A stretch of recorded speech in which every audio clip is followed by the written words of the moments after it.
being visibly disabled sucks. Personal questions, invasiveness, basically your privacy is like disregarded and you're not really seen as much of a person. Those are a couple of things I want to talk about. And while I talk about this, I'm gonna try to decorate my cane with some nail polish. And I don't know if it'll work, but I can remove it with nail polish if it doesn't work. So I'm gonna be doing both those things at the same time. That's fun. I used to be a disabled person that had an invisible disability, and I've chosen to make it visible with my cane. Why did I do this? One of my legs works, kind of, and one of my legs works like not very well at all, and it changes from day to day. So basically I have a cane to help me walk and not fall down. If I get dizzy a lot. Sometimes I can't walk. It's a whole thing. And for a long time I did not use any mobility devices because that would mean I would have to acknowledge that I'm disabled, and that's scary and I didn't want to do that. And I didn't want to admit that I'm disabled and like needed help, because I think admitting it is like, then it is like real, I guess. I'm going with a sparkly one first. I'm just gonna do like a little bit on like a side that no one can see and see if it like, okay. Going from invisible disability to a visible one has been very, what the hell? The cat came off on this, what the heck? Has been really weird. I would just say it's really weird. And there's a lot of reasons why. I don't think I realized, wait, this is actually working. Oh my God, I don't know if you can see this, but it's gonna be so exciting. Going from a invisible illness to a visible one has been really difficult and also incredibly rewarding in some ways, but like, I think it really shows me a side of people that a lot of people they just don't get to see. A lot of people just take for granted certain things that when you're like visibly disabled or you use mobility devices. Also, I'm just talking about my personal experience. Like, I have a very specific kind of disability, so my experience is not going to be the same as someone else's, even if they have similar symptoms. Like, I'm not talking for all disabled people, obviously. I'm talking mostly about my experience, specifically in that I do use mobility devices like a cane and also a rollator sometimes. I've just lived my whole life being invisibly disabled, and in some ways it was nicer, but in some ways it was harder to get the help that I needed because other people couldn't see that I needed help or was disabled, especially like in public. So it was very difficult navigating. Like, I remember one time I was trying to get on a bus and I was trying to get off a bus, and the door, like I don't really know how it works. Basically the door like closed on me while I was trying to get off the bus, and I don't move fast. I don't know if you know me, I can't move fast. Like, my ability to walk fast, run fast, do anything fast, my body's just not very good at that. Yeah, I got stuck in the door and I was like, so they had to open the door again for me, and it like really hurt my shoulder and stuff. So can you see it? I'm actually really excited. I think this is actually gonna work so well. Getting on an escalator, or people like wanting to run downstairs past you. They don't know why you're taking so long and they can get past you. There's a lot of different reasons. And then obviously I'm using it for a mobility device. It really reduces my pain, which is nice. But with all this comes some pretty interesting experiences, I would say. One of them being questions. Part of it is like, I'm a younger person using a mobility device. You know, like, no one really bats an eye if you're like 80 years old and using cane. Like, people kind of expect that, I guess, but because of my age, it confuses people why I'm using one. And I've gotten some nice questions and also some not so nice questions. Something I've got multiple times actually is what's wrong with you? Literally, multiple times I would just be like, I don't know, like going up to the cash register, getting an energy drink. I remember a very specific time, and the cashier was like, oh, like, what's wrong with you? And like pointed to my cane, and I was like, oh, interesting way to phrase that.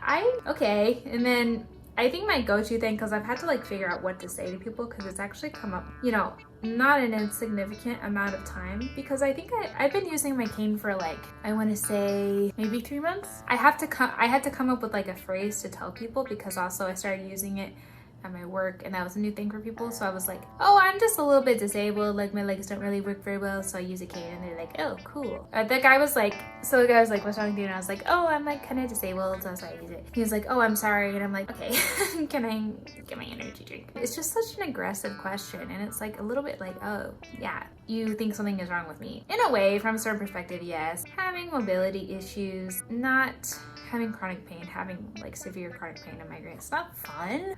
I'm actually so excited about this. But like, you could phrase it a different way. Like that was like, I felt so called out. I was like, oh damn, like actually there's a lot wrong with me, not just my legs. But yeah, that was awkward. There's another thing that's interesting. A lot of old ladies will glare at me. I noticed, like, or old people in general. I've gotten a lot of like nasty looks at my cane and then me, just like I'm on the street, just like, and to be honest, not judging, but a lot of these people seem like they're kind of older and maybe they could benefit from a mobility device, but they aren't using one.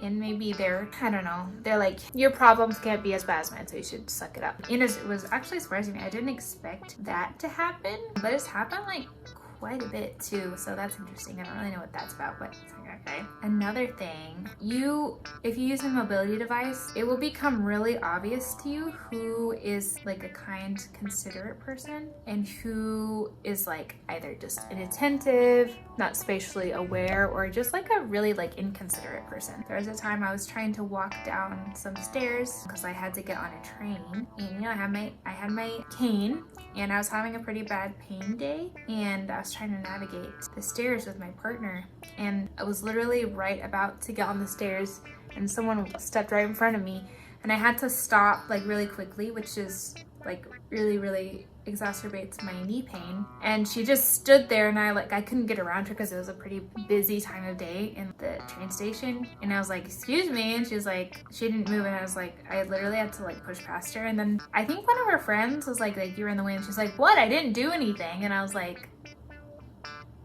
okay, I was literally trying to get on the train that is like about to leave. Regardless of disabled, abled or not, if you're taking public transit or you're in a transit, like don't stand in front of the stairs leading to the trains. It's fine to be a tourist, just like don't be like that kind of tourist. It's really hard for me to like stand up in public transit, so there isn't a seat. Usually someone does offer their seat to me, which is actually really nice, and I feel really bad every time. Like it feels really awkward, but I'm like, I think I have mixed feelings because I feel like in some ways there's privilege to using a mobility device because some people are very like kind and deferential to you, and then some people are like really rude to you. So it's kind of like a double-edged sword, I guess. And I think a lot of it is like, I think I feel kind of guilty that I have to use one in the first place, because it's always that thing of like, I don't actually need it, right? Like someone else has it worse than me, they're doing fine, like they don't need a cane. I don't know, I don't feel that way as much anymore because I've just seen how helpful it is to my life. Like it is so good for me. I can do my job so much better, I can walk faster, I'm in so much less pain. The concerns I had at the beginning, some of them are still there, but honestly, this has been life-changing for me, being able to use mobility devices, especially my cane. I don't use my rollator as much just because the inconvenience of it outweighs the benefits to me. It's just, especially because I use public transit a lot, it's just really hard for me to get in and out of places, but I do use it when I have to like carry heavier stuff. Yeah, it's a mixed bag, it's a up or down for sure. Like in everything in life, like there's good things and there's bad things, which I think is even a little bit weird to say there's good things about being disabled. Like, I don't know, like I think people who aren't disabled want you to think that. I think some people genuinely are like, yeah, there's a good thing, there's a good side to my disability and there's bad sides. Like you can have like a closer bond with people who are going through the same thing as you, shared experiences, but at the end of the day, it's like being in pain really sucks, and it's your own journey to figure out how to be okay with that or fight it the whole time. You know, it's really up to you. I'm in a very interesting relationship with my chronic pain because I almost don't want to share my connection or like thoughts about it. I think I will later on, but I just feel like it's such a personal thing that I could never tell someone how to feel about their pain because I don't know what it's like to experience their pain. I only know what it's like for me. And if someone like told me like, oh, you should experience it this way without like me asking their opinion, like it's so upsetting. There's another thing that like kind of pisses me off is like something that more able-bodied people will do is like they'll try to give you suggestions of like ways to help with your pain, and it's like, and a lot of times it's unprompted. Like I understand they're trying to like help out, but I think it feels almost a little bit demeaning because it's like, do you think I haven't like tried? This is literally my body that we're talking about. Like, yeah, I should drink some Green tea, okay, thank you for that. And I think it's a lot like people see a problem and they want to help solve it, and that's really sweet. I do appreciate that, but a lot of times it comes off as like more just invalidating more than anything, and it's very frustrating to deal with. Also, this is coming out so much better than I thought because this one broke kind of. Like it's supposed to be collapsible and it does not collapse anymore, so it's another thing about mobility devices. It's like an added cost to your life, that's so great. And there's so many different kinds. And like, I just bought this from CVS or Walgreens, actually, I think. It was like $70. But yeah, if you're disabled, I would love to know your experience of how you handle either your invisible disability or if it's visible to other people. Obviously, there are a lot of different kinds of disabilities. So this is covering like one of like a billion. So if you have a completely different experience, that's really cool too. And I'd love to hear about it. And yeah, mine's mostly like chronic pain and like joint issues and like fainting and like a bunch of other stuff, but I have to get into that all right now. This is how far I've gotten in the cane decorating. I actually really like it. I mean, this cane is like really ugly, so I want to like make it cuter. I'm just not sure how it's gonna dry. I'm so excited. Actually, I think I'm gonna do another layer of the glitter before I do anything else because I want it to really pop. I guess I'll end the video here because I'm getting really distracted by this art project. Thank you so much for watching. If you want to subscribe to watch more videos, you can, and I post videos every Friday. So yeah, I'll see you in the next video. Bye.